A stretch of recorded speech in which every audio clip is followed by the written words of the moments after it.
Royal Highness, Monsieur le Vice-président Gore, cher Al, Madame la Gouverneure Woldenbach, chère Ida, Madame la Ministre, dear Mrs. Home, I'll switch to English. Rest assured. So, ladies and gentlemen, it is a great, great pleasure to be back at Norges Bank. I was here almost 10 years ago for the 200th anniversary, and I'm delighted to be back, particularly for the first conference organized by Norges Bank and Norges Investment Fund.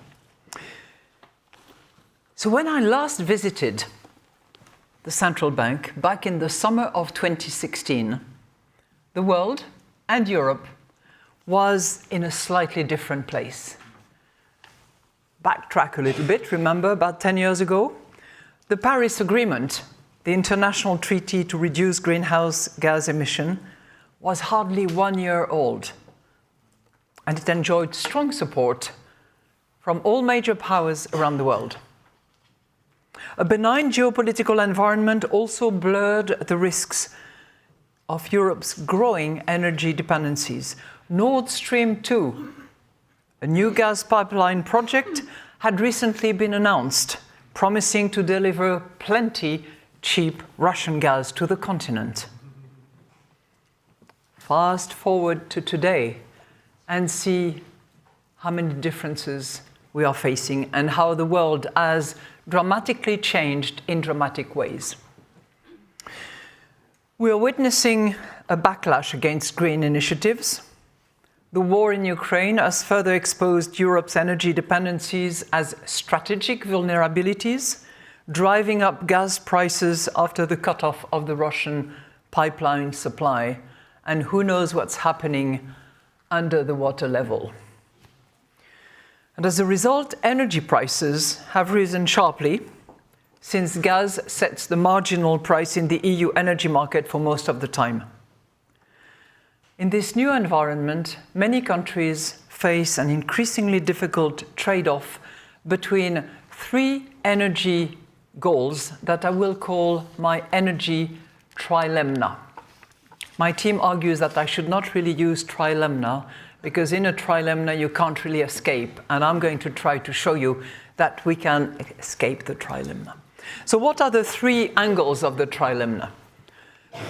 We need energy that is secure because the geopolitical reality has changed dramatically. We need energy that is sustainable because the climate reality has not changed, or some would argue that it has changed for the worse. And we need energy that is affordable because households and corporates need it. Ultimately, only clean energy has the potential to deliver on all three goals of my trilemma, as Norway actually demonstrates. The share of renewable in energy consumption here in this country ranks amongst the highest in the world, while household energy prices, I know, highly debated and a subject of controversy during the political campaign, but remember, they are still around 2/3 of the EU average. Norway can inspire the European Union and demonstrate that it is possible, if we remain ambitious, to move towards that green transition that would address the three angles of the trilemma. Because a successful transition to a renewable-based system comes with many benefits. It also requires a massive investment push. The faster policymakers can create an environment in which such investment can flourish, the easier and less costly the transition will be. Now I'm going to ask for your indulgence because I will quote Olav Hauger, who wrote, yeah, forgive me, I'll try. Detta din vag, hor der huro esnu. Ah, thank you. One person understood what I said. Thank you, Madam Minister. So for those of you who have not qualified yet in Norwegian, what it means is, badly pronounced by me, this is your road, and it is impossible to turn back.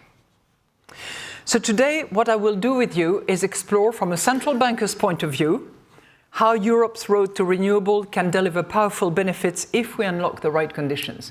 So I will look in turn at the landscape as we have it at the moment, what the promises and the challenges are, and what the financing needs are and how they can be addressed. I'll try to gallop through my remarks because I know that time is pressing, and my friend, colleague, much admired Vice President Al Gore needs to take the floor for longer than me.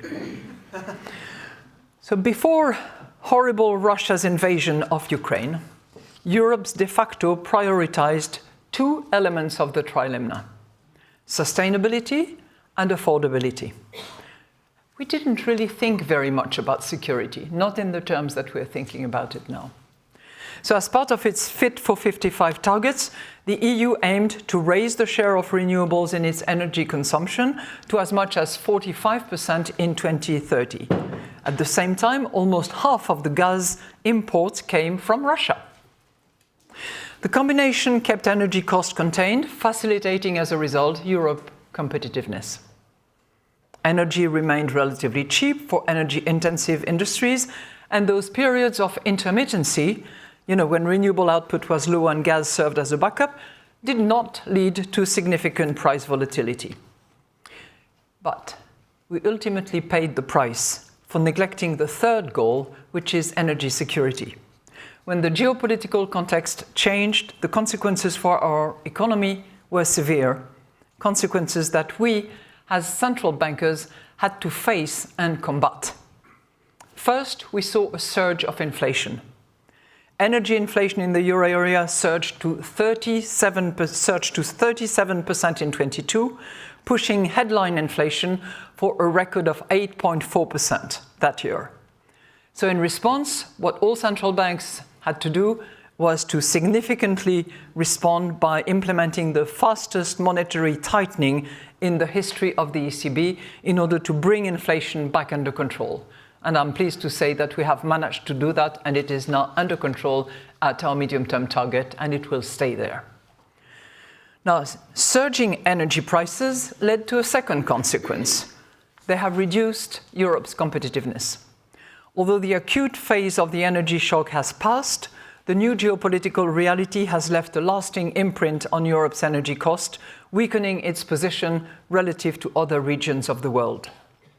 Electricity prices in the EU remain about 2.5 times higher than in the United States, and gas prices almost 4 times higher than in the United States. This gap is shaping how firms invest, how firms innovate, and even where they choose to locate their operations. Our research at the ECB shows that European firms significantly reduce their capital and research and development expenditure in response to energy shocks, unlike their US counterparts. There are growing concerns that higher energy prices may also be contributing to the disindustrialization as European firms struggle against foreign competition. And higher energy prices make it harder for Europe to fully embrace the new technologies that will drive future productivity, and by that I mean artificial intelligence. So it is essential to bring energy costs down if we are to safeguard Europe's industrial competitiveness, its high level of research and development, and leverage artificial intelligence. And I'm confident that we can. But we cannot do so by trading off other goals. We must ensure that our energy sources are secure, that our energy is sustainable, and that it is affordable. The trilemma that I told you about. The only viable path for Europe to achieve these objectives is to rely more on locally clean energy. This path could help meet the 3 goals of the trilemma. First, renewables alongside other clean technologies for producing electricity are central to any credible plan to reduce the impact of climate change. Second, renewables offer a level of energy independence that, given our lack of natural resources, Europe would never reach with imported fossil fuel. And third, as the marginal cost of renewable electricity is close to zero, a system based largely on renewables should ultimately bring down energy prices. But we all know that there is some skepticism about all that, and skepticism as to whether such price reductions are really possible in Europe over the short to medium term. And the key issue is that building and operating a renewables-based system involves significant additional expenses that are known as the system costs, which are based on which are passed onto the energy bills. So what are these costs, those system costs? They come from different sources. Some of those costs are unavoidable, but others can be minimized if we are truly ambitious with the transition. The unavoidable costs include massive investment in new generation capacity and modernized grid. The European Commission estimates that these will require an annual investment of nearly 150 billion euros. And that number may even rise if restrictions on critical raw materials increase input cost or delay projects. But that's not the only cost, and there are other costs that can be minimized. For instance, the costs related to the inherent intermittency of renewables. Intermittency leads to higher price volatility, which ultimately feeds into higher average bills, which contributes to inflation, which is a cause for concern for a central banker. We saw this in November last year, when low wind output across much of Europe, especially in Germany, prompted a surge in gas-fired generation to meet demand. Electricity prices jumped in several countries, and the effects were felt across Europe, including in some parts of Norway. There are also costs associated with curtailment, when renewable output is deliberately reduced to keep the system balanced, which often results in payment to providers. The European Commission estimates that by 2040, we could lose up to 10 times more renewable energy generation than we lose today owing to grid constraints. But these costs should not hold us back from staying the course. And there are three reasons why I'm optimistic that Europe can overcome these challenges. First, while we cannot eliminate the cost associated with intermittency, we cannot control the weather, we can substantially reduce them if we push through with the investment in generation capacity, grids, and storage. I was at the IMF last week, annual meetings. I asked the head of European department, if you had to make one change, the first one that you would make, what is it? Invest in grids, instant response. One of our studies estimates that if European countries meet their solar and wind targets, electricity prices could fall by more than a quarter by 2030 and become less volatile owing to a weaker link between electricity and gas prices. Curtailment costs that I have just mentioned would also fall, as research finds that each euro invested in upgrading the electricity grid translates into over 2 euros saved in systems costs. Second, infrastructure investment could be particularly effective in Europe owing to what? To our geographic diversity. Southern Europe performs strongly in solar power, while northern and Atlantic coastal regions excel in wind energy. You have the second largest coastal treasure in Norway, and wind energy seems particularly propitious to that. I know it's controversial as well. It's controversial in my country too.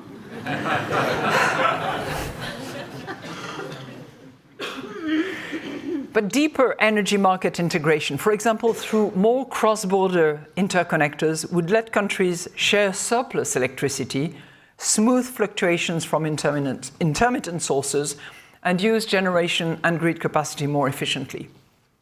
Research underlines the benefits. Deeper cross-border integration is found to cut overall systems cost by around 9%, which is the equivalent of 26 billion annually. And it reduces electricity prices more than isolated national approaches. So a collective approach and the interconnection into a grid system that is more efficient is part of the answer. Third element, the technology is moving in our favor.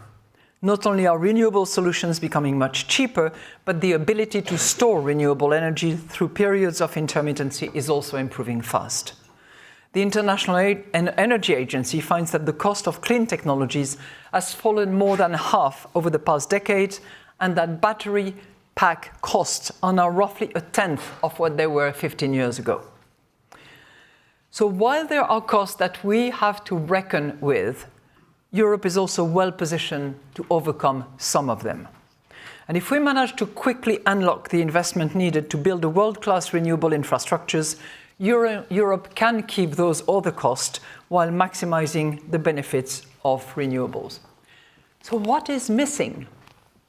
As usual, money. How can we unlock the investment? It's not that liquidity are short. It's not that investment are not directed to projects. But I think that we policymakers, and I'm talking here about both fiscal authorities and monetary authorities, we must provide two things. First, the right environment for financing. If we factor in decarbonization, industry, transport, and energy supply, the financing needs for the green transition are massive. The private sector will have to account for at least 2/3 of this investment. But even though Europe has ample savings, current financing arrangements are not channeling supply towards demand. Nearly 4 in 10 European firms see the lack of investor willingness to finance green investment as a very significant obstacle. So the missing link, in our view, is a proper functioning capital market. Debt and, more importantly, equity financing currently rank lowest among the funding sources that firms expect to use for green investment. Deepening and integrating EU capital markets is critical to support the large-scale investments that we need.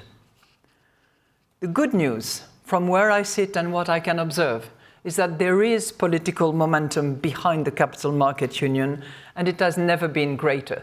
Now, the skeptics will say, you've been talking about it for 10 years. Well, I can tell you, for having witnessed this for 10 years, it has never been so high. It has never been so decisive in terms of we need to do it now. Those of you who follow Chancellor Merz will have seen his comment from last week. One single market for capital union, he said one single stock market even, and one single supervision authority. Second, policymakers need to create a predictable environment for investment.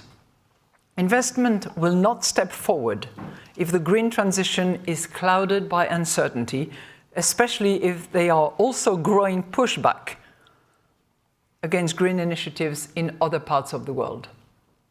So we must reduce uncertainty where it is possible. So creating the right environment begins with, 3 elements again: credibility, speed, and confidence.